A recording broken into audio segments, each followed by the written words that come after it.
പത്തനംതിട്ട റാന്നി മാർത്തോമ ആശുപത്രിയിൽ ചികിത്സയിലിരിക്കെ 5.5 വയസ്സുകാരൻ മരിച്ച സംഭവത്തിൽ പ്രതിഷേധം കനക്കുന്നു. ഡിവൈഎഫ്ഐ, SFI പ്രവർത്തകർ ആശുപത്രിയിലേക്ക് നടത്തിയ മാർച്ച് സംഘർഷത്തിൽ കലാശിച്ചു.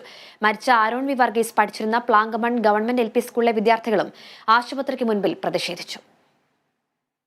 കൈക്ക് പരിക്കേറ്റ് ചികിത്സയ്ക്കായി റാന്നി മാർത്തോമ ആശുപത്രിയിലെത്തിയ പ്ലാങ്കമൺ സ്വദേശി 5.5 വയസ്സുകാരൻ ആരോൺ വി വർഗീസ് മരിക്കുന്നത്. അനസ്തേഷ്യ നൽകിയതിലെ പിഴവാണ് ആരോണിന്റെ മരണകാരണമെന്നാണ് ബന്ധുക്കളുടെ ആരോപണം. ആരോണിന്റെ മരണത്തിൽ ചികിത്സാ പിഴവ് ആരോപിച്ച് ഡിവൈഎഫ്ഐ, SFI ബാലസംഘം പ്രവർത്തകർ ആശുപത്രിയിലേക്ക് നടത്തിയ മാർച്ച് സംഘർഷത്തിൽ കലാശിച്ചു.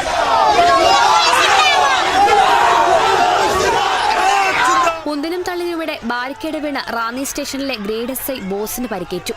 ആരോണിന്റെ മരണത്തിൽ അന്വേഷണം ആവശ്യപ്പെട്ട് പ്ലാങ്കമൺ ഗവൺമെന്റ് LP സ്കൂളിലെ വിദ്യാർത്ഥികളും അധ്യാപകരും ആശുപത്രിക്ക് മുൻപിൽ പ്രതിഷേധവുമായെത്തി.